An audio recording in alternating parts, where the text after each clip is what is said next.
There are secrets that do not hide in the dark. They hide in plain sight, folded between the pages of official documents, sealed behind the signatures of respectable men, stamped with the wax of institutions trusted to protect the very people they destroyed. They hide in the silence of those who witnessed something they were never meant to see, in the careful handwriting of a man who knew, the moment he picked up his pen, that writing down what he had seen might one day cost him everything. In the eyes of a woman who survived long enough to remember, but not long enough to be believed. At least not in the way she deserved.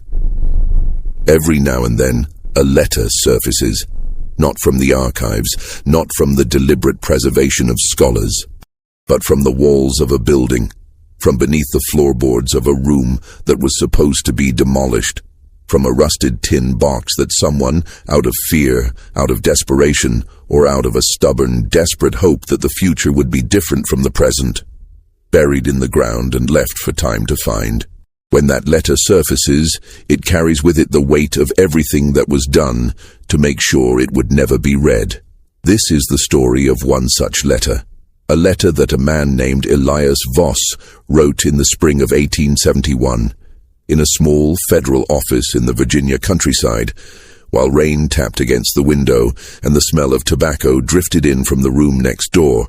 A letter he never sent.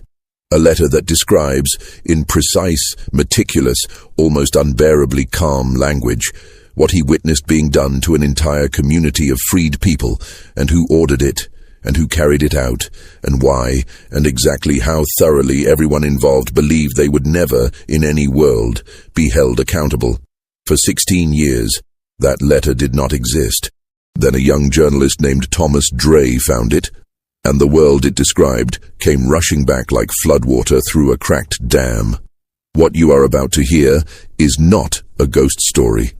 There are no ghosts in this account, only the living and the damage they do to one another, and the extraordinary, terrible lengths to which powerful men will go when they believe no one is watching.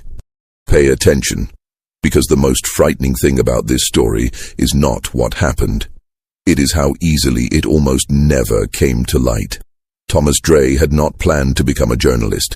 He had planned, with the particular clarity of a boy who has spent his life watching the world deny him things, to become a lawyer. He had the mind for it, careful, architectural, patient. The kind of mind that does not rush toward conclusions, but builds them, brick by brick, until the structure can hold the weight of an argument without trembling. He had studied at a school in Baltimore, worked every odd job available to a young black man in the years following the war, and had, for a time, genuinely believed that the law was a door that would eventually open to him. It did not open. This is not the story of why. That story belongs to 1,000 other men who lived during the same years and faced the same walls. What matters is what Thomas did instead. He started writing. Not articles at first. Letters. Long, careful, specific letters addressed to newspapers in cities that sometimes printed them and sometimes didn't, in which he described things he had seen or heard about. The burning of a school in a county south of Richmond, the sudden disappearance of a county commissioner who had been organizing black voters, the quiet rerouting of federal aid money through channels that seemed designed specifically to ensure it never reached its intended recipients. He wrote these letters under a series of names that were not his own, because writing them under his own name would have ended both his career and, not implausibly, his life. Eventually, a man named Bernard Keel, who ran a small but tenacious paper called the Richmond Clarion, contacted him. Bernard was 62 years old, white, and possessed of a moral stubbornness that his enemies described as recklessness and his friends described as courage. He had published the paper through 2 fires, 1 lawsuit, and a period of 3 months, during which someone had arranged for his print supplier to suddenly, inexplicably stop doing business with him. He was not easily frightened, and he recognized Thomas Dray's writing for what it was, exceptional. "You write like a man who is afraid to be wrong," Bernard told Thomas the first time they met, in the back office of the Clarion, which smelled of ink and old paper, and the particular mustiness of a room where serious things had been discussed for many years. Thomas had not been sure at the time whether that was a compliment. "I take it as one," Bernard said, apparently reading his expression. "Being afraid to be wrong means you check everything twice. Most journalists I know are afraid to be right. That's the problem." Thomas began writing for the Clarion under his own name in the autumn of 1883. By 1887, he had published 41 articles, been threatened in writing on 4 occasions, been followed on the street twice that he knew of, and had built a reputation that was, in the precise and uncomfortable way that reputations build for black journalists in the post-Reconstruction South, both extremely valuable and extremely dangerous. He was 28 years old that March when a man came to find him. The man's name was Percy Holt, and he worked as a laborer for a company contracted to renovate a series of buildings on the eastern edge of the city that had once served, during the brief years of Reconstruction, as federal administrative offices. The buildings were being repurposed, stripped of their former function, the way the era itself had been stripped, systematically and deliberately, of its ambitions. Percy was not a man who sought attention. He was 34, quiet, with the kind of face that has weathered difficult years without ever becoming hard. A softness around the eyes that suggested he had preserved, with some effort, the capacity to be surprised by kindness. He came to the Clarion office on a Tuesday afternoon, asked for Thomas Dray by name, and waited in the front room for 20 minutes without fidgeting. When Thomas came out, Percy stood and held out a cloth-wrapped package, roughly the size of a large book. "I found this in the wall," Percy said. "Third floor of the old Albemarle County Relief Office. We were pulling apart the interior partition, the east wall of what used to be the records room, and it was in there, inside a tin box, tucked into the cavity behind the plaster, like somebody put it there on purpose." Thomas took the package carefully. It was heavier than it looked. "Why bring it to me?" he asked. Percy looked at him steadily. "Because I read what's in it," he said. "And because you're the only man I know of in this city who prints things other people would rather not have printed." He paused. "And because whoever put that in that wall," Percy added, "they put it there hoping someone would find it someday. I don't think they meant for it to disappear again." Thomas took the package home that evening. He lived in 3 rooms above a dry goods store on the western edge of the city, in a neighborhood that occupied the precise social latitude of respectability, bordering on struggle. The rooms were clean, sparsely furnished, organized with the neat practicality of a man who spends most of his energy on his work and has little left over for decoration. A desk occupied most of the front room. Bookshelves lined 2 walls. A narrow window looked out onto a street that was quiet by 8 o'clock and silent by 9. He set the package on his desk, lit the lamp, and unwrapped it. Inside the tin box, which had rusted along the seam but held its shape, he found a bundle of papers. Some were brittle and brown at the edges, slightly damp at one corner where the tin seal had eventually given way to the years. They had been wrapped in oilcloth before being placed in the box, which was the only reason they were legible at all. The writing was small, dense and precise, the hand of someone accustomed to official correspondence, a bureaucratic formality to the letter formations that nevertheless carried, underneath the discipline, something unmistakable: urgency, fear, and a quality Thomas had not expected to find in a document hidden inside a wall in a federal building by an unknown man in the spring of 1871. Grief. He read for 4 hours without stopping. When he finally set the papers down, the lamp had burned low, and the street outside was completely silent. He sat for a long time in the dim light, one hand pressed flat against the last page. Then he reached for his notebook.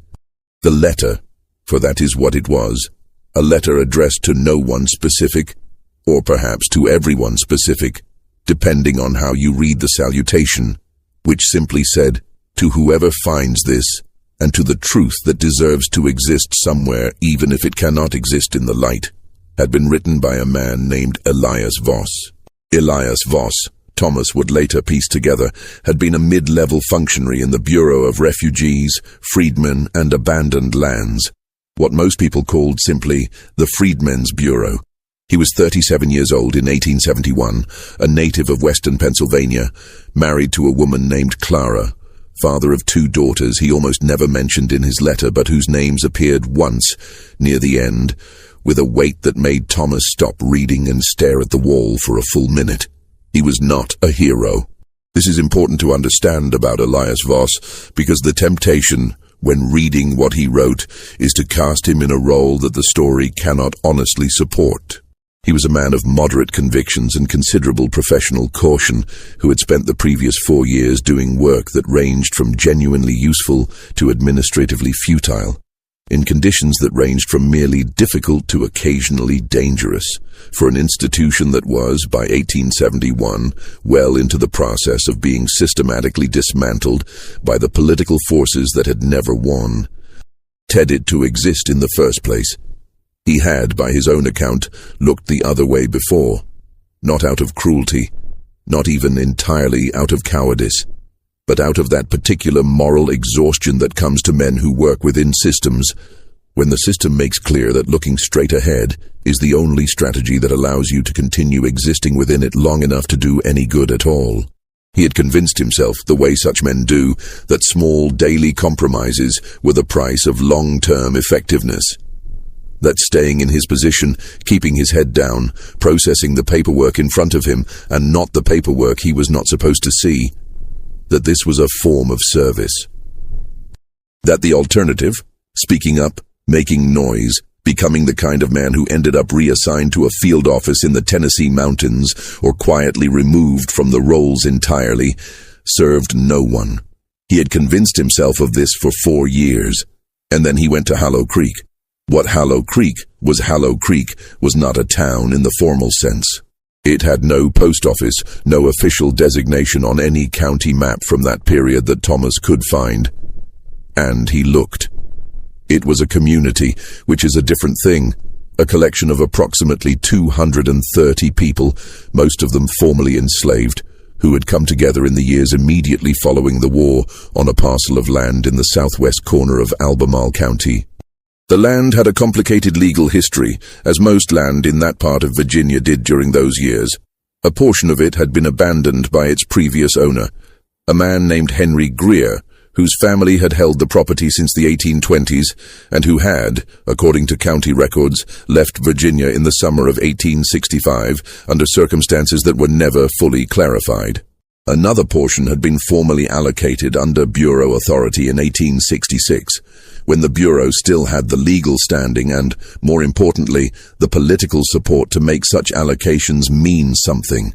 The people of Hollow Creek had built on it, not quickly or carelessly, but with the deliberate, patient construction of people who understand that what they are building is not just a settlement, but an argument, a physical, permanent, undeniable argument that they have the right to exist in the world as something other than what the world has tried to make them. By 1869, there were 47 structures in Hollow Creek. A church, built first, because that is always how such communities build, not because they are naive about the relationship between God and justice, but because the church is the one space that cannot be easily seized by a creditor or dismissed by a county official. A school, built second, for reasons that do not need to be explained to anyone who has ever been denied the right to read. A grain storage facility, a cooperative smithy, a small but carefully organized system of shared root cellars that allowed the community to pool food resources through the winter. There was a man who kept the accounts, a meticulous, slow-spoken man named Abel Dupree, who had taught himself to read from a Bible he had hidden for 11 years.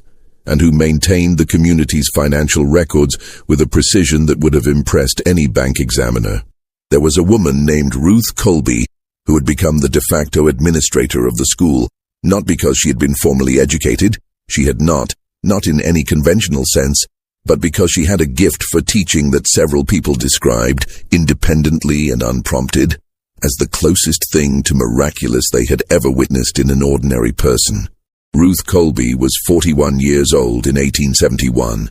She had been enslaved on a plantation in Caroline County, Virginia, where she had spent 19 years before the war ended. She had walked to Hollow Creek, literally walked, with 2 children and a woman she called her aunt, carrying everything they owned in a single canvas sack in the autumn of 1866. She had no surname when she arrived. She chose Colby because it was the name of the only person who had ever taught her anything before the war. A white child named Suzanne Colby, who had died of fever at 8 years old, and in whose honor, and perhaps also in whose gentle, uncomplicated memory, Ruth had decided to carry that name forward into her new life. This is not a trivial detail. It becomes important later. By 1870, Hallow Creek had become something that certain men in Albemarle County found distinctly uncomfortable. Not because it was disorderly. It was, by any measure, far more orderly than most rural settlements in the county of equivalent size. Not because it was violent. There is no record in any document Thomas was able to find of any crime of violence originating from Hallow Creek in the 5 years of its existence. Not because it was in any legal sense illegitimate. The land titles, though complicated, were more solidly documented than those of half the white farms in the surrounding area.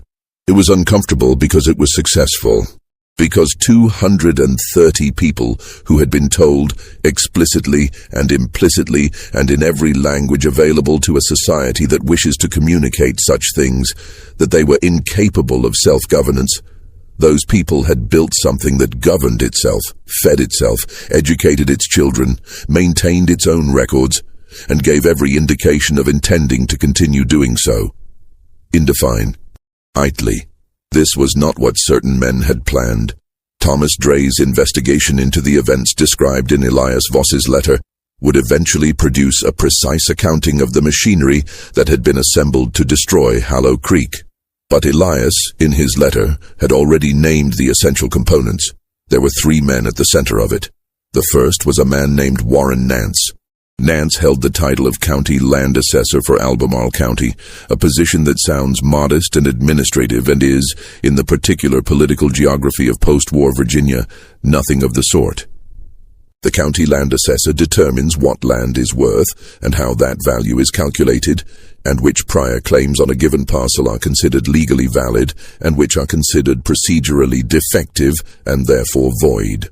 In a period when the legal status of land transferred, allocated or abandoned during and after the war was genuinely, deeply complicated, and when the people whose claims depended on certain interpretations of that complexity were, by the explicit design of the system they were operating within, the least likely to have access to legal representation. The county land assessor was, in practical terms, a man who could make property appear and disappear. Nance was 51 in 1871, a former Confederate officer, and by every account a man of considerable personal charm that coexisted, without apparent tension, with a complete absence of concern for the welfare of any human being. He did not consider his social equal. He had, beginning in 1869, initiated a systematic review of land titles in the southwest corner of Albemarle County. The review was legal. The methodology was not. The second man was a federal agent named Court Harwell. Harwell worked nominally for the Bureau, the same bureau as Elias Voss. But Harwell occupied a different kind of position, a supervisory role that was partly administrative and partly something else. Something that did not have a formal job title, but that Elias described in his letter with a clarity that suggested he had spent considerable time thinking about how to name it. He is the kind of man, Elias wrote, who has identified the precise location of every seam in every system he has ever worked within, and who uses those seams not to improve the system, but to pass through it, undetected, carrying things that the system was not designed to carry. Harwell had been at the Bureau since 1866. He knew, better than almost anyone, which records could be altered and which could not, which processes could be circumvented and which required a different approach, and, most importantly, which of his colleagues could be trusted to look the other way and which needed to be managed more carefully. He had a talent for managing people. Not through threats, primarily. That was too crude, too easy to document. He managed them through the slow, deliberate cultivation of obligation, a favorable assignment, a delayed audit, A procedural question answered in a way that protected someone who had made a small but technically actionable error. He collected these small acts of assistance the way other men collected debts, and he called them in, over time, with the patience of a man who understood that leverage is most useful when the person being leveraged does not fully understand how it was built. He had known Warren Nance since before the war. The third man was a Virginia state legislator named Douglas Vere. Vere was, in the ordinary documents of his era, an unremarkable figure. A moderately prosperous landowner from the eastern part of the county, a member of the State House of Delegates since 1869, a man whose public statements were carefully positioned to express support for lawful order without ever quite committing to the specific interpretation of lawful order that would have been most descriptively accurate. He was the money and the political protection. Nance provided the mechanism. Harwell provided the institutional cover. Vere provided the certainty that if anything went wrong, if some unwanted question was raised, if some inconvenient document surfaced, if some federal inspector arrived with inconvenient timing, the right conversation would happen in the right room and the problem would resolve itself. He was never in the county when anything happened. He was always elsewhere, visibly elsewhere, engaged in activities that produced witnesses and documentation. Thomas Dray, reading Elias Voss's letter in a lamplit room in Richmond 16 years after it was written, recognized this structure immediately. He had seen it before. Not with these specific men, but with men who occupied the same roles, the same positions in the same machinery. It was not a conspiracy in the dramatic sense. Not a room full of men signing documents and pledging oaths. It was something more ordinary, and therefore more durable. A shared interest, a mutual understanding, and a collective agreement, never stated outright, because it never needed to be stated outright, that certain things would proceed in certain ways, and that no one involved would be the first to make them visible. The process began with paperwork. This is the detail that Thomas found himself returning to again and again as he read the letter. The almost bureaucratic calm with which it began. No violence initially, no threats, no confrontations, just paper. In the autumn of 1869, Warren Nance initiated his land review of the Southwest County section. He identified within the first 2 months a series of what he termed title discrepancies in the parcels occupied by Hallow Creek. The discrepancies were, by any rigorous legal standard, largely fabricated, the result of selectively applying certain procedural interpretations to documents that, when read honestly, supported the community's claims. But they were fabricated with extraordinary care. Nance was not a stupid man, and he understood that the documents he was producing would need to withstand scrutiny. Not necessarily a great deal of scrutiny, and not necessarily from a neutral party, but some scrutiny, of the kind that might occur if someone sufficiently motivated decided to look. He therefore constructed his discrepancies from real ambiguities in real documents, magnified and reframed until they became, in the particular legal grammar of county administrative procedure, actionable. He filed his preliminary findings in November of 1869. The findings stated, in the careful language of official assessments, that the land titles held by the Hallow Creek community were under review, and that pending the resolution of that review, no improvements to the existing structures could be legally permitted. No improvements. You need to understand what this meant in practical terms. The community's grain storage facility, which had been partially damaged in a heavy storm in September, could not be repaired. The new wing of the school, which had been under construction for 3 months, framed and roofed, and waiting only for the interior work, could not be completed. The road that served as the community's primary connection to the county market town, a simple dirt road that flooded every spring and had been the subject of a community improvement effort for 2 years, could not be touched. The community could not grow. More importantly, it could not maintain itself adequately against the ordinary attrition of time and weather and need. This was the first move. The second move was slower and more deliberate. Between November of 1869 and February of 1871, a period of 15 months, Court Harwell, working from his position within the Bureau, quietly altered the administrative classification of the Hallow Creek parcels, not dramatically. Not in any way that would have been immediately apparent to anyone conducting a routine examination of the files. He shifted certain documents from one category to another. He added procedural notations that technically required additional review steps before any federal assistance could be authorized for the community.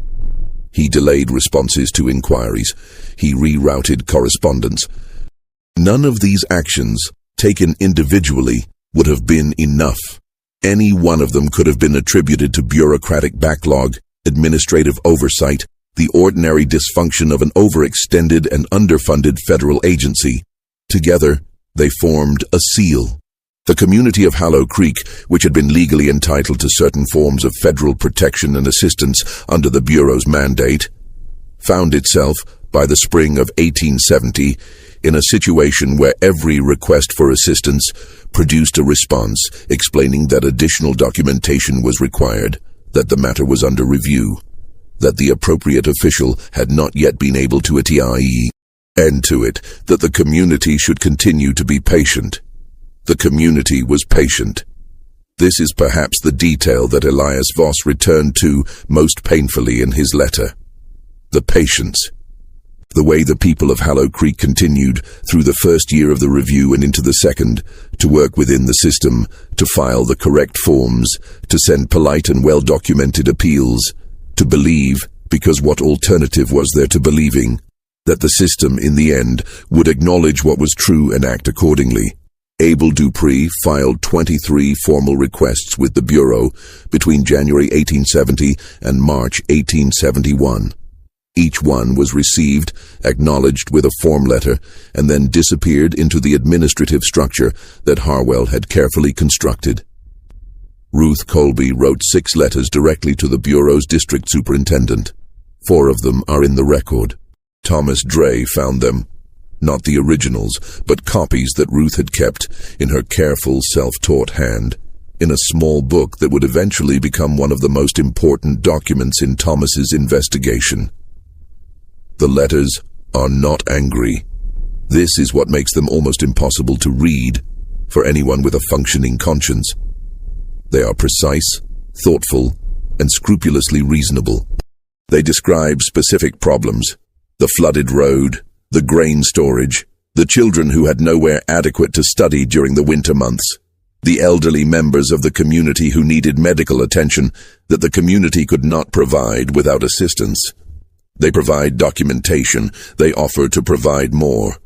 They ask, with a directness that never crosses into complaint, what it would take to receive a response.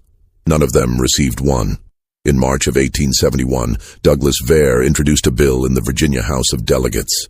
The bill concerned, on its face, the regulation of land tenure in counties with populations below a certain threshold, a dry, technical piece of legislation that did not mention Hallow Creek or any similar community by name. It spoke of parcel regularization procedures and administrative consolidation of disputed agricultural holdings, and half a dozen other phrases that meant, to anyone who understood the underlying mechanics, exactly one thing. The bill, if passed, would effectively transfer the legal mechanism for resolving title disputes from federal jurisdiction to county jurisdiction. From the federal system, which was imperfect, corrupt in places, and being actively dismantled, but which at least nominally operated under a legal framework that offered some protection, to the county system, which was Warren Nance. The bill passed in April of 1871, with minor modifications that affected its wording but not its function.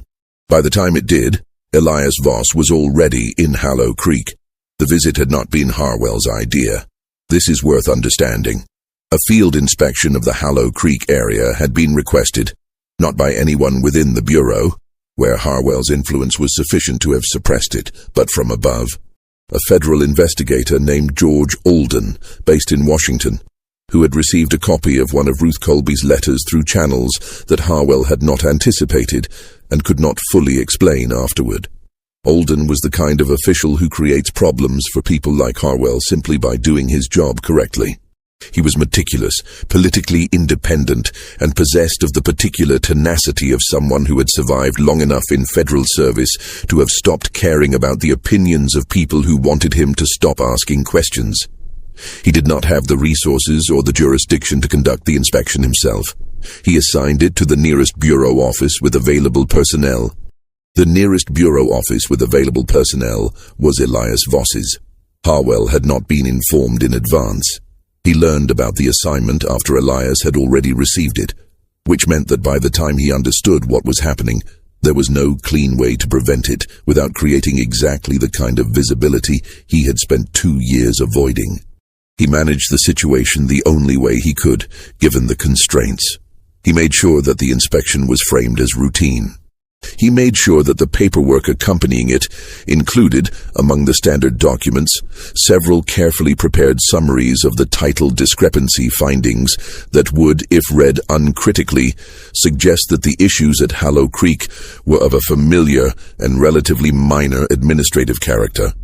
And he relied on the assumption, reasonable, based on prior experience, that Elias Voss would read those summaries, make the appropriate procedural notes, and return to his office without asking questions that hadn't been put in front of him. It was a reasonable assumption. It was wrong. Elias Voss arrived in the Southwest County in the first week of April 1871.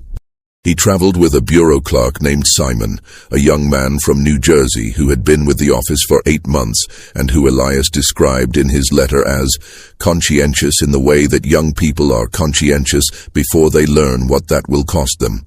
He is not a central figure in the events that follow, but Thomas found him eventually, and the account Simon gave, decades later, in a letter to his own son that found its way into an archive, confirmed every material detail of what Elias wrote. Elias expected to find what the summaries had described: a community in modest disarray, documentation problems amenable to bureaucratic resolution, the ordinary friction of a disputed land situation. He found something different. He found a community that was holding together.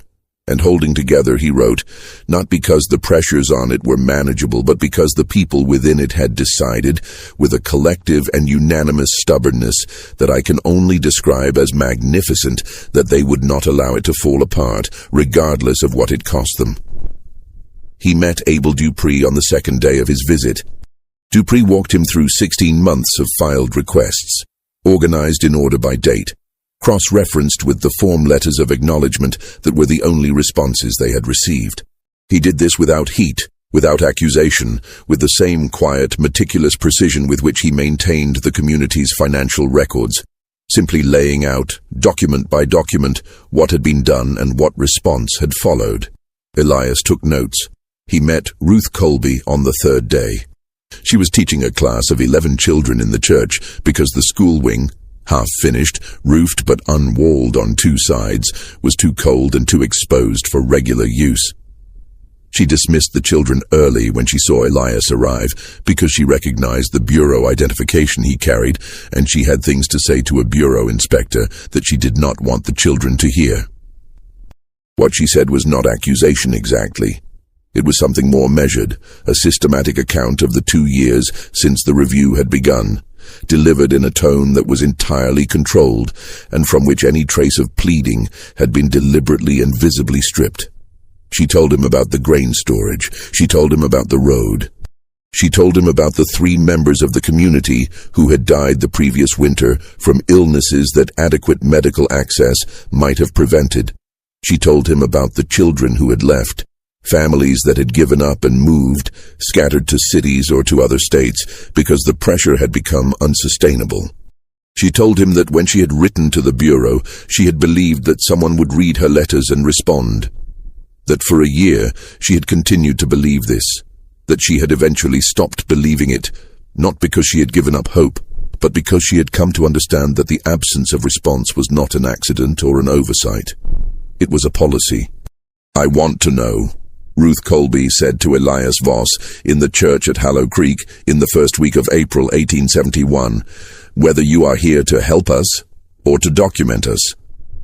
Elias wrote this sentence down in his letter.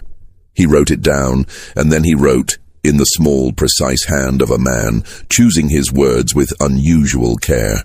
I did not have an honest answer to give her. On the 4th day of the visit, a woman came to find Elias at the rooming house where he was staying, a mile outside the community, because the community had no formal accommodations for visitors. The woman's name was Henrietta. She was approximately 60 years old, small and thin, with hands that had the particular roughness of a lifetime of hard physical work, and she carried herself with the careful deliberateness of someone who has rehearsed an action many times before deciding to perform it. She brought a document. It was a copy, she emphasized this twice before handing it to him, of a letter from Court Harwell to Warren Nance, dated November 14th, 1869. The original had been obtained, she said, by a man in the county seat who worked as a janitor in the administrative offices and who had recognized, with the particular alertness of someone who understands, that the papers he is cleaning around have direct consequences for his life. That the letter was something that should not be allowed to simply exist in the ordinary course of things. He had made a copy. He had given the copy to Henrietta because she was going to see the bureau man. Elias read the letter. He read it twice. Then he folded it very carefully and placed it in the interior pocket of his coat, close against his body. He sat for a long time in the small room at the rooming house, listening to the rain that had started sometime in the previous hour, tapping against the single window. The letter was not subtle. It was not written in the administrative language of oblique implication that characterized most of the documents he worked with. It had been written in the confidence of a man communicating with someone he trusted completely, someone who knew everything that was being said between the lines and therefore did not require the lines to protect themselves. It described, in ordinary language, the plan, the title review, the administrative delay, the coming state legislation. It described the expected timeline. It described the intended outcome. It described, in a passage that Elias transcribed verbatim into his letter, with the note that he could not bring himself to summarize it in his own words, the expected fate of Hallow Creek. The land will be available for reassessment in the 3rd quarter, once the occupants have been administratively displaced. The improvements they have made will be assessed at reduced value given the disputed status, which means acquisition cost will remain favorable. V is prepared to move quickly when the time comes. V was Douglas Vare. The improvements they had made, the church, the school, the grain storage, the carefully tended fields, would be assessed at reduced value because Nance controlled the assessment and because a community that had been officially designated as occupying disputed land had no legal standing to claim fair market value for the improvements it had made. 230 people. 5 years of building, reduced to a favorable acquisition cost. Elias sat with this for a long time. Then he took out his pen and began to write. The letter that Thomas Dray found in the wall of the former bureau office in Richmond was not technically a report. A report would have followed a specific format, been addressed to a specific superior, been submitted through established channels. Elias understood by the end of his 4th day in Hallow Creek that submitting a report through established channels was not a viable option. Harwell controlled the channels. Whatever he submitted through those channels would reach Harwell first, be evaluated by Harwell's careful assessment of what could be neutralized and what could not, and be either suppressed or managed into irrelevance before it could reach anyone with both the authority and the independence to act on it. Alden, the federal investigator in Washington who had originally requested the inspection, he might be different. He had shown in requesting the inspection at all a degree of independence from the Bureau's internal politics, but reaching Alden directly, bypassing Harwell through official channels, was not something Elias knew how to do without making himself extremely visible in exactly the ways he could not afford.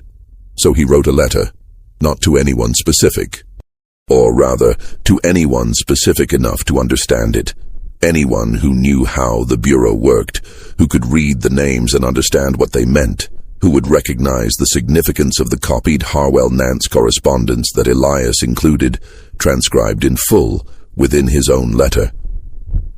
He wrote it over 2 nights, sitting at the small desk in the rooming house, while the rain came and went and came again, and the candle burned down, and he replaced it twice. He wrote it with the care of a man who understands that he is writing for a reader he will never meet, in a future he cannot predict, about events that may by then have already concluded in whichever way they conclude. He wrote it as a witness, not as an advocate. He was careful about this, and the care shows in the letter. He did not editorialize extensively. He did not, for the most part, insert his own outrage, which he clearly felt, but seemed to feel was beside the point. He described what he had seen, what he had been told, and what the documents in his possession demonstrated.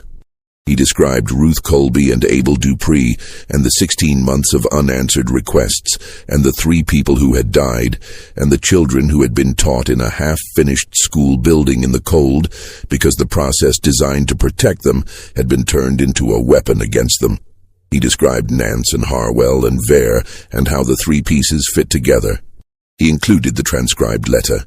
And then, near the end, he wrote something that Thomas Dray found himself reading 3 times before setting the letter down. I am not a brave man. I want to be honest about that, because I think the record should be honest even when honesty is not flattering. I have looked the other way before. I have told myself the things that men tell themselves when they want to continue working within systems that ask them to be less than they ought to be. I am writing this now not because I have suddenly become brave, but because I have met Ruth Colby, and I have read the letter that Henrietta brought me, and I find that I am not able to look at both of those things at the same time and continue to be the kind of man I have been. I cannot send this through the Bureau. Harwell will see it. I cannot send it to a newspaper, not now, not from here. It would reach the wrong hands before it reached the right ones, and Harwell and Nance and Vere would have time to act. So I am going to do the only thing I can think of, which is to put this somewhere where it might survive until a time when someone who needs it can find it. I don't know when that will be. I don't know who you are if you are reading this, but whatever you do with it, use it. I have spent 4 years not using what I knew. That is 4 years I cannot have back. Don't spend your own that way. E.V., April 9th, 1871. Thomas did not know when he first read the letter what had happened next.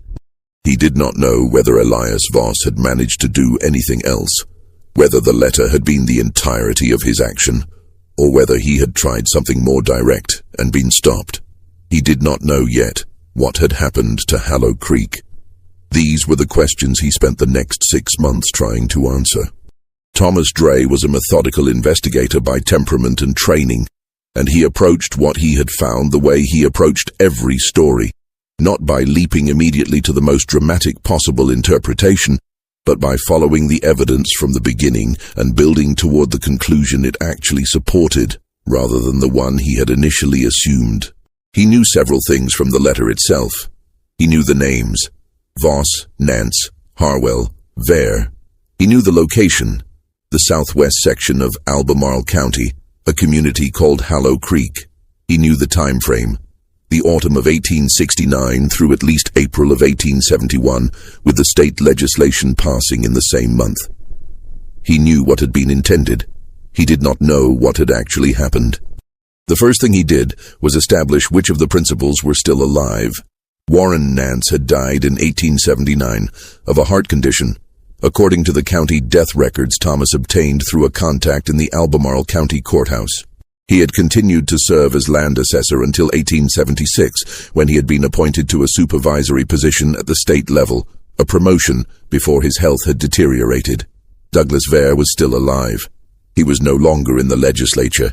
He had served 2 more terms after 1871, and then retired to his property in the eastern county, where he lived, by all accounts, comfortably and without apparent disturbance of conscience. Court Harwell was the most difficult to trace. The Bureau had been formally disbanded in 1872, or rather, its functions had been officially terminated, stripped away one by a Congress that had decided, with the pragmatic cynicism of a body that had stopped being afraid of what Southern Democrats would do to it, that Reconstruction had run its course. Harwell's employment records from that period were incomplete, scattered across archives in 2 states. Thomas traced him eventually to a position with a federal land management office in Tennessee, from which he had retired in 1883. He was still alive. He was 69 years old and living, according to the latest information Thomas could obtain, in a town called Millbrook in eastern Tennessee. Then there was the question of what had happened to Hollow Creek itself.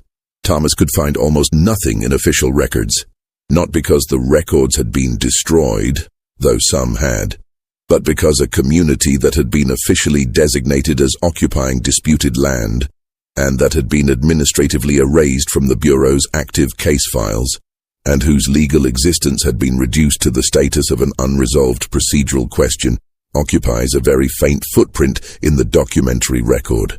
It had existed. And then, at some point between April of 1871 and the end of that year, it had ceased to exist in any official sense.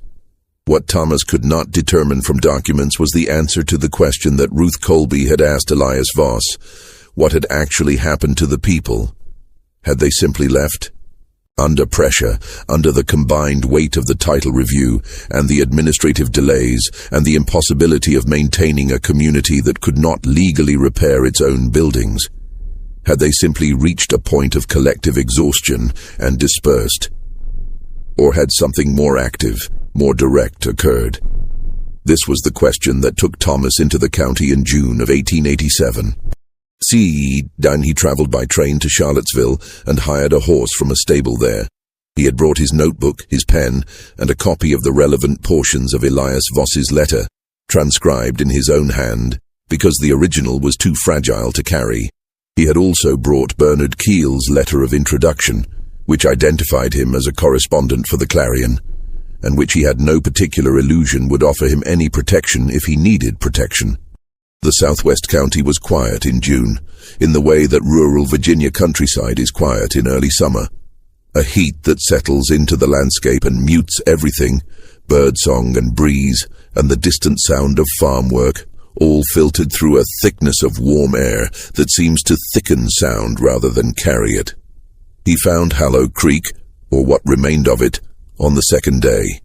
There was nothing there.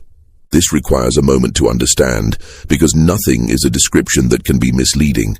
There were traces, the stone foundation of what had been the church, still intact, still rectangular, filled now with decades of accumulated leaves and 2 young trees growing up through the center. The outline of a building that might have been the school, identifiable only because the ground there was slightly raised in a particular pattern that suggested a former structure. A stretch of road, narrower now and overgrown at the edges, that led from the main county road to the site and then simply ended. The grain storage facility was gone. The smithy was gone. The 47 structures were gone. But the land was there, and the land told him something. He found it because he was looking for it. The evidence, in the shape of the fields and the tree lines, and the particular distribution of cleared and uncleared ground, that this had once been cultivated land, not wild land that had been lightly touched and then abandoned, land that had been worked carefully and consistently for years. Someone had built something here, and something had removed it. He found his first witness 3 miles from the site, at a small farm that showed signs of the same long, careful cultivation as the land he had just examined, and which was occupied by a man named Jedediah, who was approximately 70 years old, who had lived on this land since 1868, and who received Thomas with the cautious, measuring assessment of a man who has extensive experience in détour, mining whether visitors mean well or not. Jedediah had been part of Hollow Creek. He had not been among those who left. He had not been among those who left because he had not technically been at Hollow Creek on the day it ended. He had been in Charlottesville, a day's travel, at the pace of a horse from the community, taking his daughter to a doctor. He had stayed 3 days, because the doctor had needed 2 visits, and the return journey was not safe to make in 1 day. He had come back on the 4th day to find what he found. He told Thomas this without particular drama. 16 years is enough time for even extreme events to settle into the past. Not forgotten, not forgiven, but stored, carried differently. "What did you find?" Thomas asked. Jedediah was quiet for a moment. They were sitting on the porch of his house in the early evening, and the light was long and golden across the fields. "Everybody gone," he said. The church and the school were still standing. The houses were standing. But nobody was there. He paused. No people, and most of the things people had. The furniture, the tools, the food stores. Gone as well. Not all of it, some of it, like they left in a hurry, or were made to leave in a hurry. Thomas wrote this down. Did you hear anything from people who had been there? People who had been part of the community and left before? Jedediah looked at him with an expression that Thomas recognized as the look of a man deciding how much to tell a stranger who might be trustworthy, but might not be. "There was a woman," Jedediah said slowly. "Name of Dorothy Greer. Daughter-in-law of the man who used to own the land, the one who left in '65. She lived about 8 miles east of here. I went to her after I got back, because she was the one I knew to go to when something went wrong with the land. She was sympathetic to the community. She was fair," Jedediah said, choosing the word carefully. "She didn't agree with everything that had been done, I think. She had reasons that were her own, and I won't speculate on them. But she told me some of what had happened. Is she still alive?" Jedediah looked at him. "Last I knew," he said. "She doesn't leave her house much anymore. She's old. She was old when I went to her 16 years ago." He gave Thomas the directions. Dorothy Greer was 83 years old when Thomas Dre found her. She lived in a house that had once been the main residence of a substantial farm and was now the somewhat diminished residence of a very old woman who had survived everything. The war, the years after the war, the slow erosion of everything she had expected her life to be, and who had the particular quality of people who have survived everything. A kind of transparent directness, an absolute absence of pretense, a face that no longer bothered to hide what it was thinking. She had known immediately why Thomas was there. "Somebody finally found it," she said. Not a question. She had looked at him standing in her doorway with his notebook and his careful face, and she had said it the way you say something you have been waiting a long time to say. "The letter in the wall?" Thomas asked. "Elias Voss was here," she said. "He came here before he went back to Richmond. He told me what he'd written and where he'd put it. He said he needed someone to know, in case." She stopped. She sat down in her chair carefully, the way very old people sit down. In case something happened to him. Thomas felt the hair rise on the back of his neck. Did something happen to him? Dorothy Greer looked at the window for a moment. "Not what you might think," she said. "Nobody killed him, if that's what you're asking. He went back to Richmond. He filed a report, a partial one, not everything, but enough to put the question of Hallow Creek back into official view. Harwell suppressed it. Elias lost his position at the Bureau 6 months later. Reassigned, they called it, to a field office in Kentucky that everyone knew was where they sent people who had become inconvenient. He stayed there 4 years and then left the Bureau entirely." She paused. "He wrote me once from Kentucky," she said. "He asked if anyone had come to the community. What had happened?" "What had happened?" Thomas asked. Dorothy Greer was quiet for a long time. What had happened was this. In June of 1871, 2 months after Elias Voss had hidden his letter in the wall and returned to Richmond, and 6 weeks after the state legislation had passed, Warren Nance had issued a formal notice of administrative resolution to the title disputes affecting the Southwest County parcels. The resolution found, in every case, against the Hallow Creek community's claims. The notice gave the current occupants 30 days to vacate. It also made clear, in language that was technically neutral but practically unambiguous, that the resolution had been coordinated with county law enforcement, and that the process of ensuring compliance with the notice would involve county deputies being present at the site beginning on the 30th day. The community had not had 30 days of resources left. The 2 years of administrative blockage, the inability to repair buildings, to access federal assistance, to resolve the legal status of their land, had depleted them to the point where the simple announcement of the decision, delivered formally and with the full weight of county authority, had been enough. They had not all left at once. Some families had gone immediately, in the first week, because they had family elsewhere. Cousins in Richmond or Washington or Philadelphia, places where they had some thread of connection to fall back on. Some had stayed through the second week, still hoping, still filing last-minute appeals to anyone they could reach. Abel Dupree had stayed until the 28th day. He had, according to Dorothy Greer, continued to believe until the final hours that something could still be done, that the sheer documentation he had amassed, the 16 months of filed requests and received acknowledgements, constituted a record that some court, some official, some human being with the authority and the will would eventually look at and be unable to ignore. On the 28th day, he packed his records into a canvas sack and left. Ruth Colby had been among the last to go.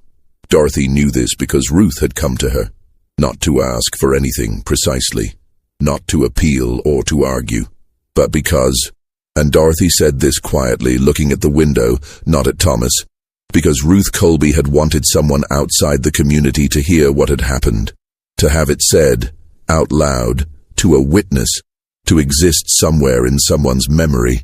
She sat where you're sitting, Dorothy told Thomas, for 2 hours. She told me everything, the names, the documents, the dates, all of it. Do you know where she went? Dorothy shook her head slowly. She had a sister in Baltimore. That's what she told me. She was going there. She paused. I don't know if she made it. Thomas wrote down, Baltimore, Ruth Colby, sister. He underlined it twice. If you are listening to this and you find yourself hoping, the way Thomas hoped, the way I hope in telling you this, that Ruth Colby made it to Baltimore, that she found her sister, that she was safe, I want you to hold on to that feeling. Because that feeling, that refusal to stop hoping even when the evidence is difficult, is exactly what this story is about. Take a moment. If you haven't already, consider leaving a comment below, not for the algorithm, but because the stories that need to be told deserve to know that someone is listening. We have more to cover. Stay with me. Thomas had spent the first 2 months of his investigation, June and July of 1887, establishing the facts. By August, he had accumulated a body of evidence that included Elias Voss's original letter, his own transcribed copies, Dorothy Greer's testimony, Jedediah's account, copies of the Bureau correspondence that Abel Dupree had preserved and that had eventually found their way, through a series of inheritances and donations that Thomas traced with considerable effort, to a small archive at a history, Cali Black College in Maryland, and the copies of Ruth Colby's letters that Dorothy Greer had in her possession, given to her by Ruth herself on that last visit. He had also located, in the State Legislative Archive in Richmond, a copy of Douglas Vare's 1871 Land Bill, along with the committee notes from its passage, which, when read against Elias Voss's letter, produced a pattern of coordination that was not provable in a strictly legal sense, but was entirely legible to any careful reader. What he did not have was a living witness from the other side. Nance was dead. Vare was alive but inaccessible, a retired legislator on his family property, surrounded by the particular insulation that property and age and the passage of time provide to men who have done things that, in other circumstances, might have been actionable. Harwell was different. Harwell had been inside the Bureau. Harwell had made the operational decisions. And Harwell, unlike Vare, had not emerged from the events of 1871 into a comfortable retirement. He had lost his bureau position in 1872 when the Bureau was disbanded, had spent a decade in the Land Management Office in Tennessee, and had retired, according to Thomas's research, into the particular obscurity of a man who had spent his career in institutions and had no particular identity outside them. Thomas wrote him a letter, not revealing everything, not revealing the letter in the wall, not yet, but a letter that identified Thomas as a journalist for the Clarion, that noted he was working on a piece about the Freedmen's Bureau's activities in Virginia during the early 1870s, and that asked, in entirely neutral terms, whether Harwell would be willing to share his recollections of Bureau operations in Albemarle County. He did not expect a response. He received one 3 weeks later. The response was a single page. Harwell's handwriting was still precise, the handwriting of the meticulous bureaucrat he had been, unchanged by age. He confirmed that he had worked in the bureau during the period in question. He said that his recollections of specific cases from that period were limited, and that official records would be more reliable than his memory. He said, in the final paragraph, in language that was careful enough to have been drafted by a lawyer, I am aware that there has been, over the years, considerable mischaracterization of the Bureau's activities during the Reconstruction period, particularly regarding land allocation matters in Virginia. I believe that a fair examination of the official record will show that Bureau operations were conducted in accordance with applicable law and procedure. I am not in a position to speak to the specific situations of individual communities, as the Bureau processed thousands of cases during its operation, and I was not personally involved in the resolution of each. Thomas read this paragraph 4 times. Then he wrote his second letter. In the second letter he mentioned, in passing, the name Elias Voss. He mentioned also in passing the phrase, Title Discrepancy Review, Albemarle County, 1869. He did not mention the letter in the wall. He did not quote from it. He simply included these 2 phrases and asked if they jogged Harwell's recollection. The second response took 6 weeks. It was shorter, 1 paragraph. I do not have recollections specific enough to be useful regarding the individuals or situations you describe.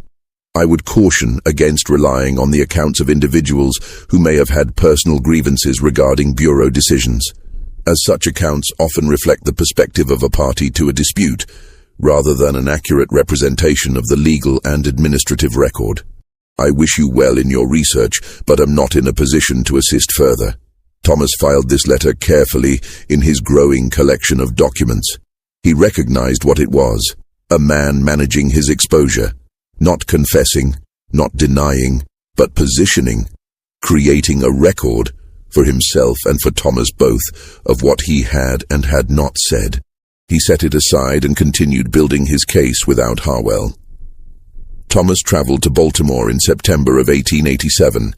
He had, through a combination of church records and a contact at a historically black community organization in the city, identified 3 women named Ruth Colby living in Baltimore.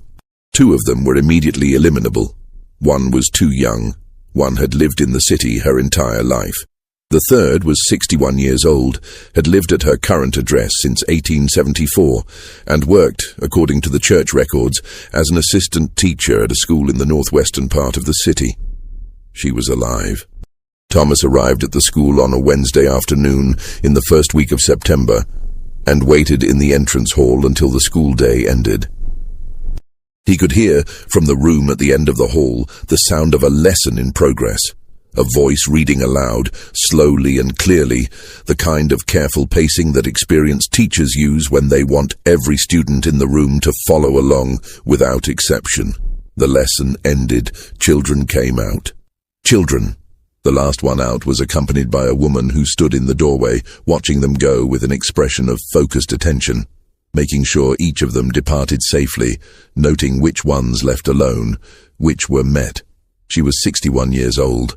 She was smaller than Thomas had imagined from Elias Voss's description, though he was not sure why he had imagined her otherwise. Her hair was almost entirely grey. She held herself with the particular uprightness of someone who has refused, through deliberate effort, to let difficulty press them down.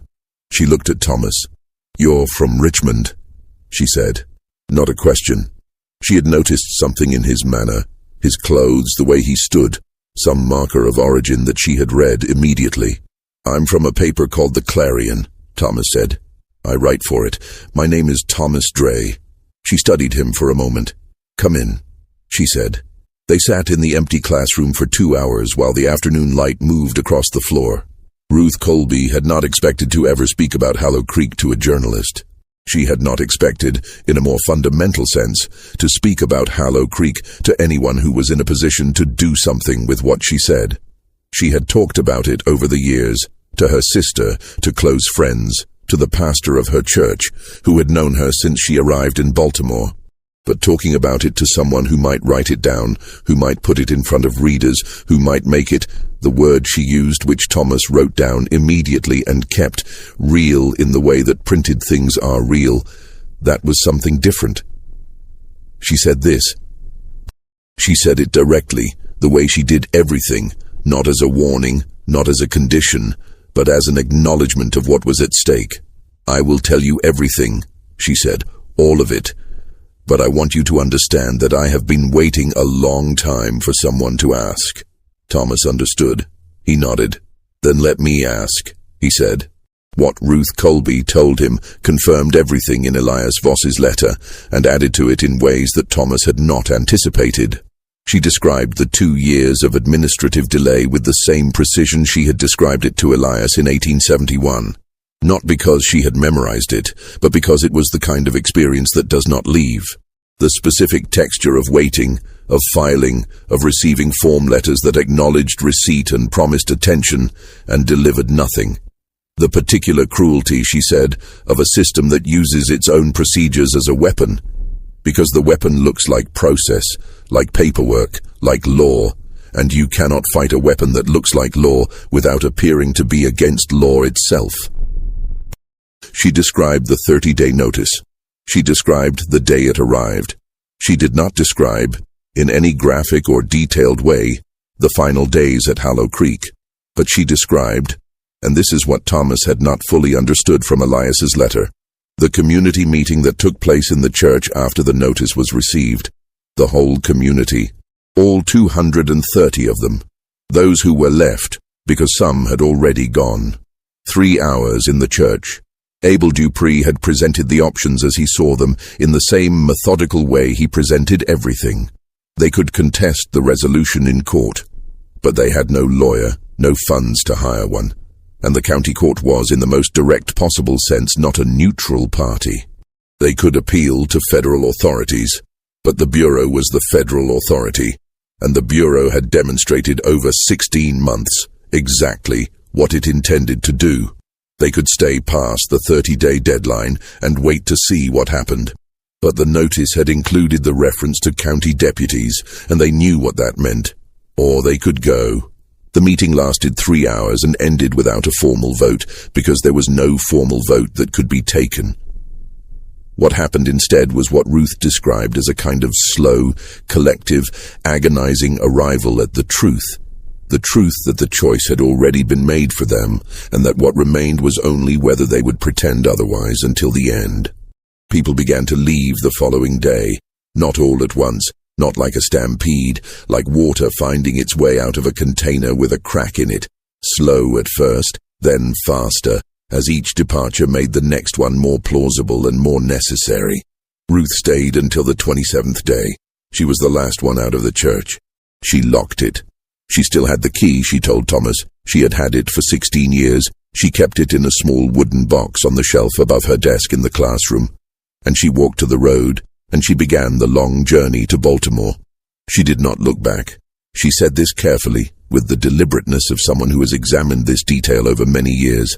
Not because I couldn't bear to, she said, but because I had decided that looking back was not what I was going to spend my life doing. She paused. I looked back once, she said, at the gate of the property, just once. Another pause. The church was still standing, the school was still standing, the flag, we had a flag, we made it ourselves, just a plain thing. It was still on the pole. She looked at Thomas.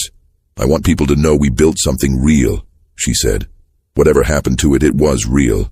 We built it and it was real and we did it ourselves and no one can take that back. That's what I want your article to say. Thomas wrote this down. He wrote it down and he sat with it, there in the empty classroom in Baltimore, with the late afternoon light coming through the windows, and he understood that he had found what he had come to find. Not just the facts, the meaning of the facts. Thomas returned to Richmond with everything. He had Elias Voss's letter. He had his transcriptions. He had the Ruth Colby letters from Dorothy Greer. He had the Abel Dupree filing records from the Maryland archive. He had Ruth's testimony, recorded over 2 full days in Baltimore. He had Jedediah's account. He had Dorothy Greer's account. He had the state legislative record.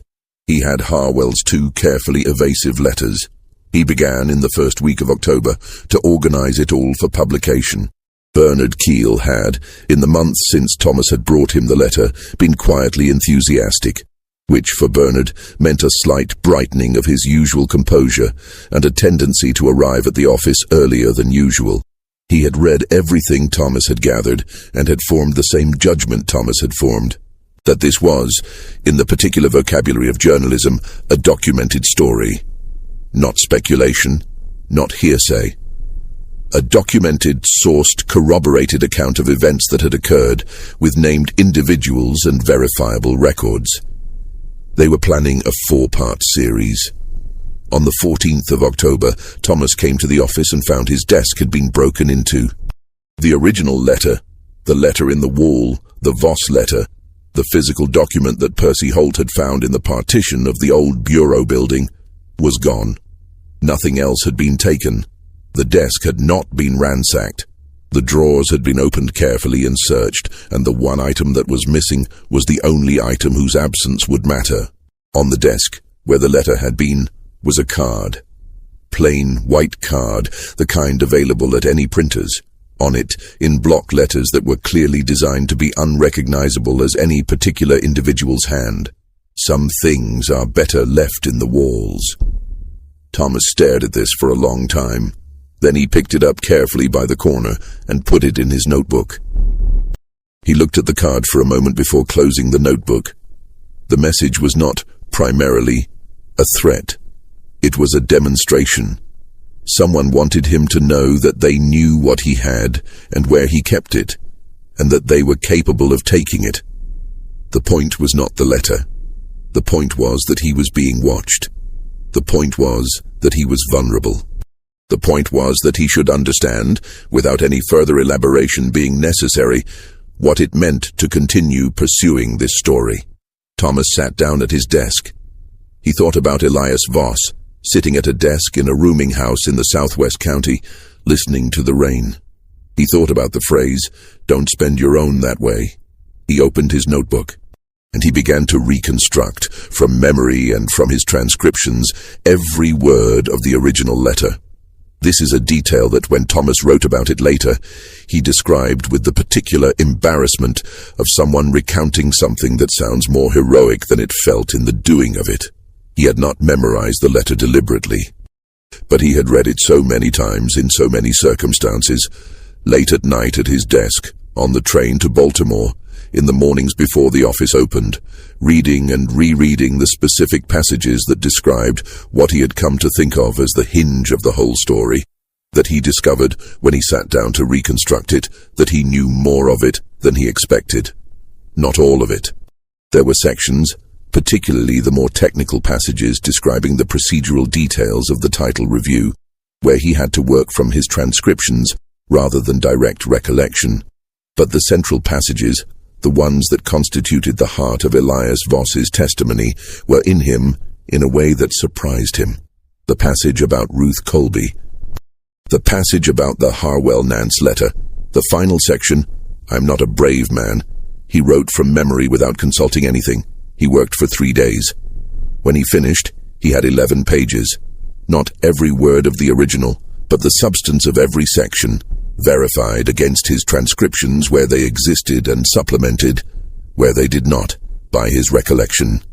He took the 11 pages to Bernard Keel. Bernard read them. He looked up. "This is almost identical to what you read me when you first brought it in," he said. "Almost," Thomas said. "The original was better." "The original is gone." Bernard set down the pages. "Can you prove this is accurate?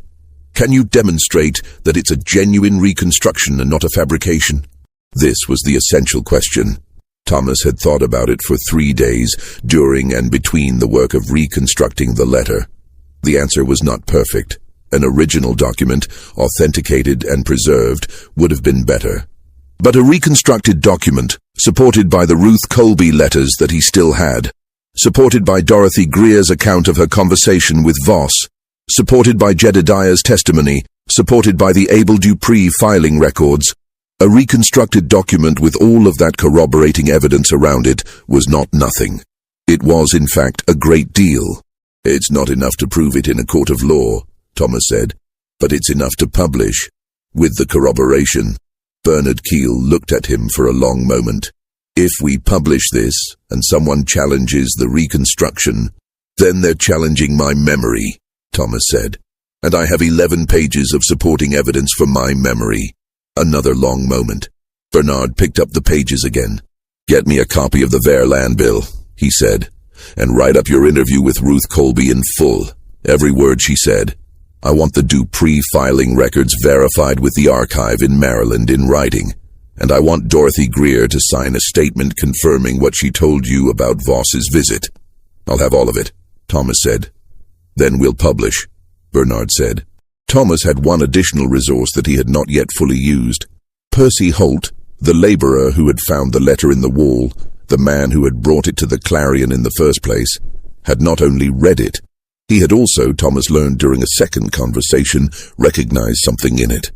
Percy had grown up in Albemarle County. Not near Hallow Creek itself, but in the same general region, in a community close enough that the events of 1871 had been known to the people around him, not as documented history, but as the kind of thing that gets absorbed into community memory. The kind of thing that older people reference obliquely, that children pick up without quite understanding, that persists in the collective knowledge of a place as a story, without a complete ending. He had heard, growing up, about a community that had been taken.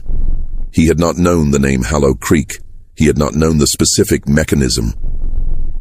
But he had known, in the way you know things that are told in fragments and silences rather than directly, that something had happened in the southwest county to a community of free people, and that it had involved the county office and some connection to federal officials. He had gone, as a young man, to look for the place. He had found the stone foundation of the church. He had sat on the foundation for a long time, not knowing what he was sitting on. And then 20 years later, he had pulled apart a wall in a building in Richmond and found a tin box that told him exactly what he had been sitting on.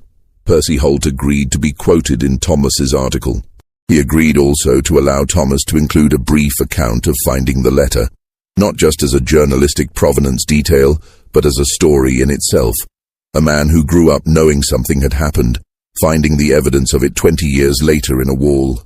Thomas understood why this mattered. It was not just corroboration. It was continuity. The evidence that the memory of what happened at Hallow Creek had persisted, had traveled forward through time in the community's collective recollection, had survived even when the documents that explained it had not. The story had kept itself alive. The letter had only caught up. Thomas needed someone to print the series. The Clarion could print it, and would. But the Clarion's circulation was limited to Richmond and its immediate surrounds. Thomas wanted the story to reach further.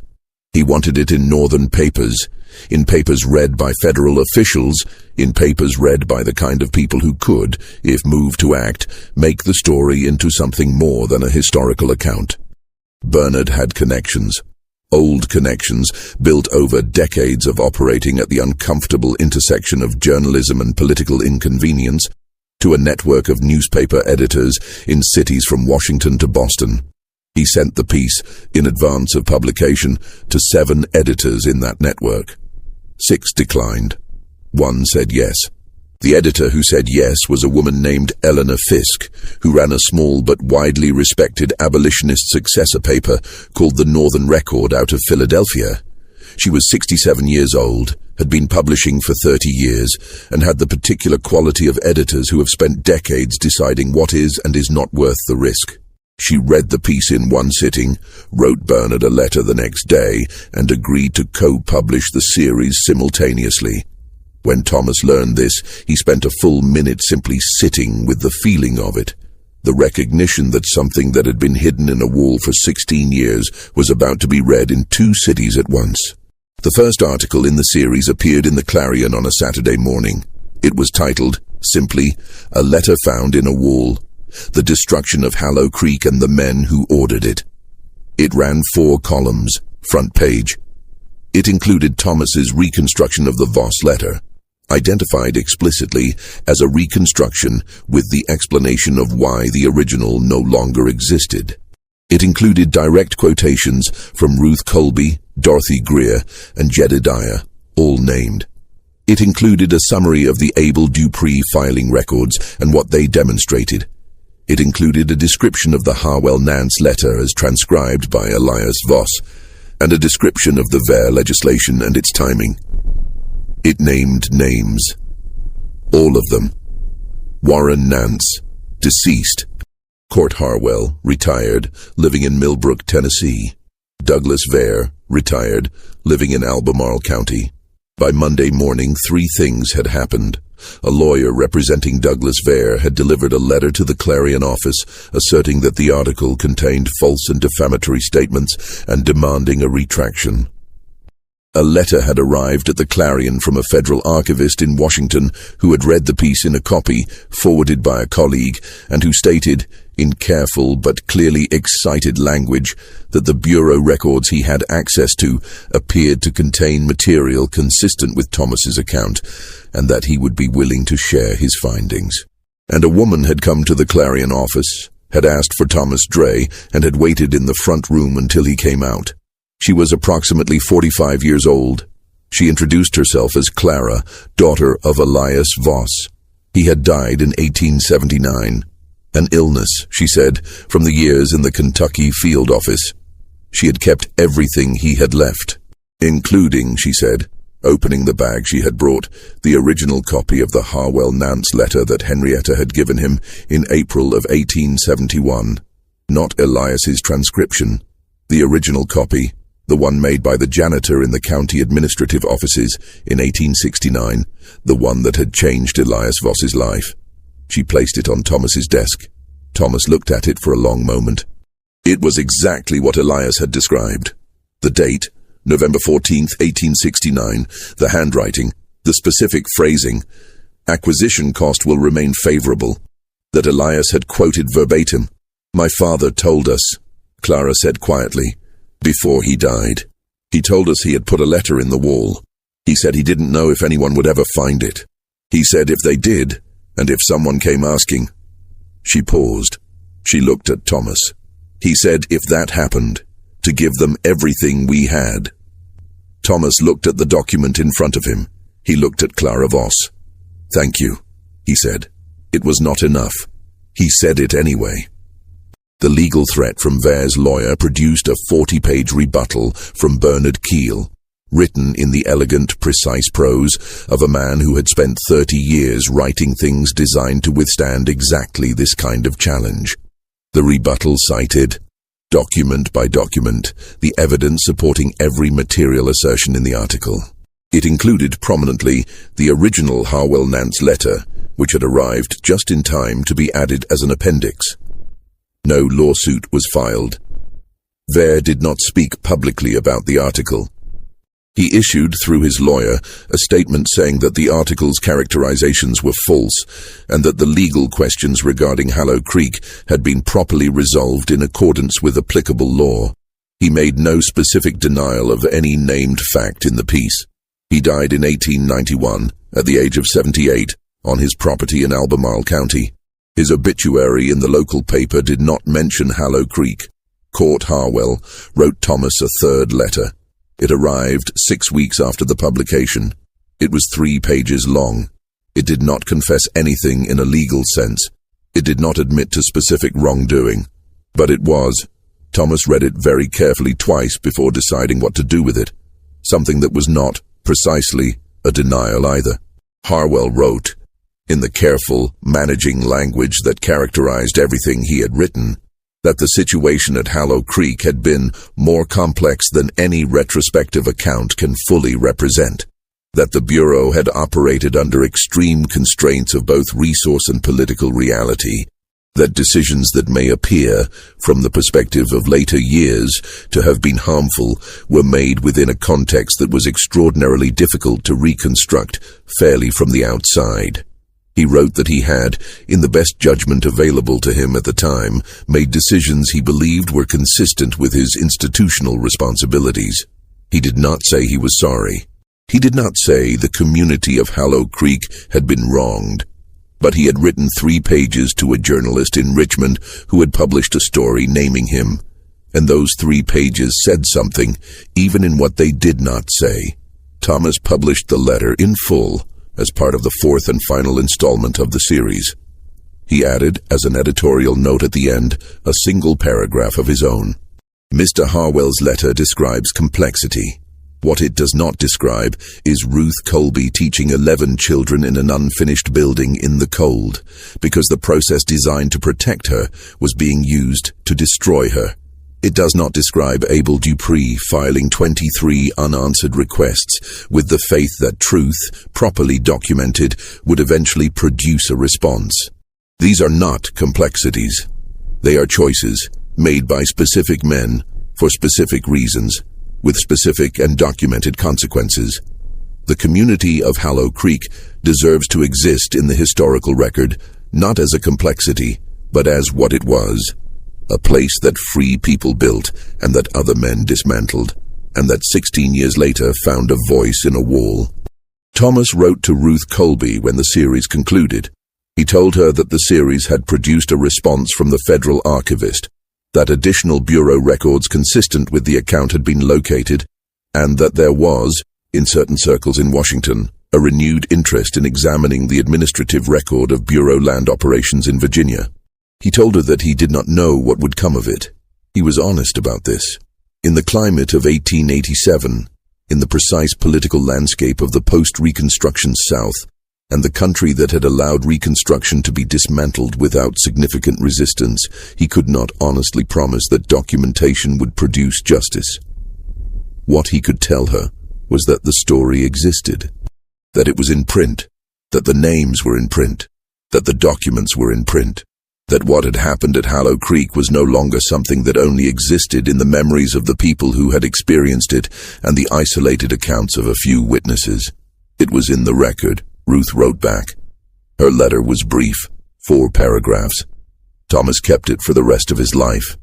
The last paragraph said, "I told you I would tell you everything if you asked. You asked. I want you to know that the asking itself meant something, not just the publishing, but the asking. The willingness to come and sit in a room and want to know. There are people who spent their lives not being asked. This is what I have been trying to tell my students for 16 years in this classroom in Baltimore, that the truth does not expire. That what happened, happened, and it happened to real people, and real people deserve to be known. Thank you for knowing us." Thomas received, 6 months after the publication of the series, a small wooden box in the mail. There was no note. Inside the box was a key. Plain iron, old, the kind used for a simple lock. Not particularly remarkable in any material sense, but it had been polished, recently carefully, with the kind of attention that suggests something deliberately preserved rather than accidentally maintained. He recognized it immediately. He had described it in his article. The key to the church at Hallow Creek, which Ruth Colby had locked on the 27th day, which she had carried to Baltimore. She had sent it to him.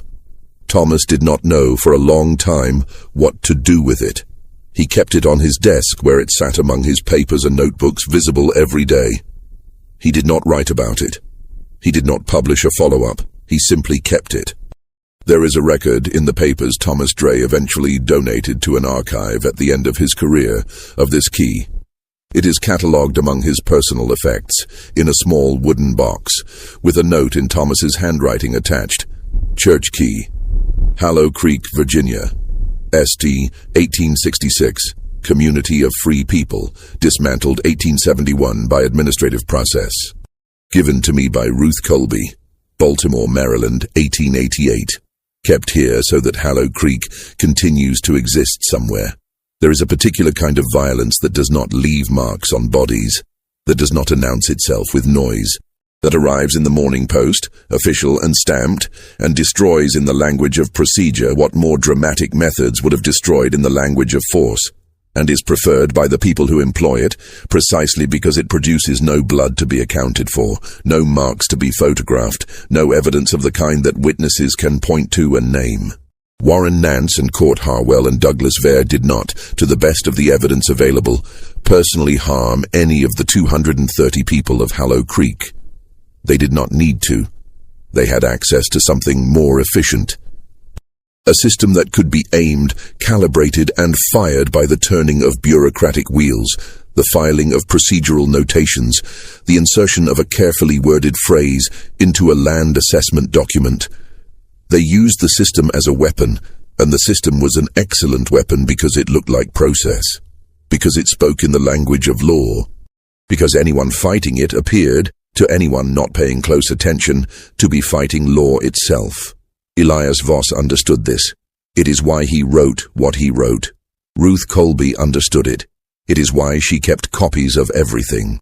It is why she documented, why she filed, why she wrote 6 letters to a superintendent she never heard back from. Not out of naivety eventually, but out of the understanding that the documentation itself was a form of witness. That the record of having tried, having done everything correctly, having played by the rules of a game rigged against her, was itself a kind of testimony. It was. Thomas Dray understood it. It is why, when the letter was stolen, he sat down and rebuilt it from memory. Not because he was certain it would work, not because he was confident the story would produce justice, but because the alternative, the thing Elias Voss had described 4 years of living with, and had described with the clarity of a man who had finally stopped living with it, the alternative was looking the other way. Thomas Dray published 4 more investigative series for the Clarion between 1887 and 1898. He left Richmond in 1900, moved to Philadelphia, and worked for the next 14 years at a black-owned paper there. He died in 1917 at the age of 58 from a respiratory illness. His papers, donated to the archive after his death, include the key from Ruth Colby, Harwell's 3 letters, the original copy of the Harwell-Nance letter provided by Clara Voss, and a small notebook in which Thomas had written, on the first page, in the careful hand of a man who takes such things seriously, the story does not end when the telling stops. It ends when the truth it contains no longer needs to be told. We are not there yet. In 1871, Douglas Vare acquired the parcels formerly occupied by Hallow Creek through a transaction facilitated by Warren Nance's resolution of the title disputes. He paid, according to the county deed records, a sum assessed by Nance's office as representing fair market value. The fields the community had cultivated, the improvements they had built, assessed at reduced value, as Harwell had written in his letter to Nance, because of the disputed status of the parcels. Vare used the land for farming for several years and then leased it. He never built on the church foundation or the school outline. Whether this was practical or something else, no document explains. By 1887, when Thomas Dray walked through the site on a June afternoon, the land had reverted to a semi-wild state, maintained just enough to retain its value, not enough to erase entirely the evidence that something deliberate had once been done there. The stone foundation of the church was still intact. The 2 young trees growing up through its center were, by then, approximately 15 years old. They had grown in the middle of the foundation, as if the foundation had been designed to hold them, as if the whole structure had been built for exactly this purpose, to give something living a place to take root when everything else was gone. Thomas wrote about this in his notes, though not in the published articles. He wrote, "I stood in the foundation for a few minutes. It is a strange thing to stand in the footprint of a church that no longer stands. The walls are gone, but the space they made is still there. You can feel where they were. I thought about Ruth Colby locking the door on the 27th day. I thought about her looking back once at the gate. The flag was still on the pole. Something about that has not left me." The story of Hallow Creek did not end with Thomas Dray's series. It ended the way most such stories end. Not with resolution, not with a satisfying accounting, but with the slow, irregular work of memory. Of records being found and preserved, of accounts being written down, of the community's existence being acknowledged in places and documents where it had previously been absent. The federal archivist who wrote to Thomas after the series published did find corroborating bureau records. He assembled a report. The report was filed. Thomas never learned what, if anything, was done with it. Douglas Vare lived 4 more years after the series published. He received visitors during that time. He spoke apparently quite freely about the old days, about his legislative career, about the difficulties of the Reconstruction period, and how hard everyone had worked to restore order and stability to a state that had been disrupted by war and its aftermath. He did not mention Hollow Creek. Court Harwell lived until 1893 in Millbrook, Tennessee. He outlived Vare by 2 years. He wrote nothing public after his final letter to Thomas. Ruth Colby continued teaching in Baltimore until 1896, when she retired at the age of 66. She lived another 9 years, according to church records, dying in 1905. Her obituary in a Baltimore community paper describes her as a devoted teacher, a founding member of her church's Women's Education Committee, and a survivor of extraordinary personal circumstances who had dedicated her life to ensuring that children had access to learning. It does not mention Hollow Creek by name, but it says, "She came from Virginia in difficult years, and she carried everything that mattered with her. Those who knew her would have understood what that meant. Those who did not know her, those who came later, reading the obituary in a different time, might have wondered, might have asked questions, might have gone looking for answers. This is how it works. Not all at once, not dramatically, not with a single moment of revelation, but piece by piece, document by document, witness by witness, story by story, across decades and generations, the truth finding its way out of the walls where frightened and determined people placed it into the light where it was always meant to be. A letter written by a man who admitted he was not brave. A key carried in a canvas sack from Virginia to Baltimore. A stone foundation with 2 trees growing through it. A journalist who sat down after the original was stolen and rebuilt it from memory. These are the things that America tried to bury. They did not stay buried. They never do.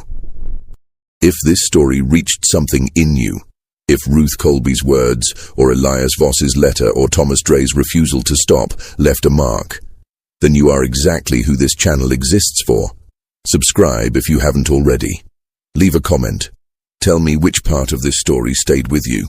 Stories like this one, buried, hidden, recovered, and survive because people decide they deserve to be heard. The next story is already waiting. I'll see you there.